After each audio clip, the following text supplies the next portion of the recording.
Concord was supposed to be Sony's next best live service game, with hopes of having the same success as Helldivers 2.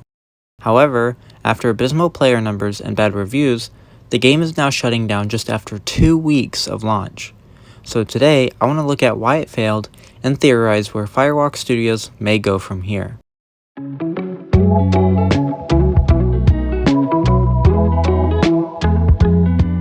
The main reason the game failed was because it was a $40 hero shooter that provided the exact same type of gameplay as any other free-to-play hero shooter like Overwatch 2. That being said, it didn't innovate with what it was trying to be, and it didn't separate itself from what we already have.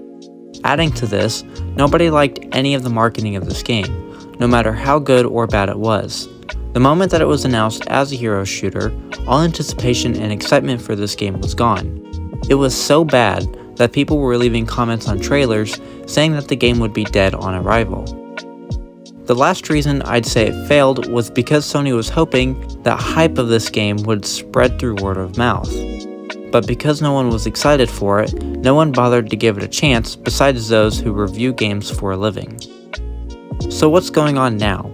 Well, Sony uploaded a PlayStation blog post stating that Firewalk Studios is shutting down servers and delisting Concord. If you've already bought the game, you will get refunded for it. On top of this, the main thing that's most interesting about the post is that they state exploring options, including those that will better reach our players. That being said, there are only a few options that the studio can take. The first option being that Firewalk can admit to the failed project, take their losses, and move on. The only drawback I see coming from this is that it would have the highest chance of having a studio shut down and/or layoffs, which we've already seen a lot of this year. The second option being that they could bring the game back as free-to-play while hopefully adding more content. This decision would most certainly bring more people into playing because they don't have to worry about spending $40. The third option would be re-releasing the game at the same or different price point. By doing so, Firewalk would have to guarantee changes being made to the game of some kind to help players find more value within the paying amount. Because of all of these three options, I don't think that Concord will be gone forever. Instead, I do see the potential of the game coming back. However, when they do, it's going to take some more convincing next time, seeing how the current reputation of the game was never good to begin with.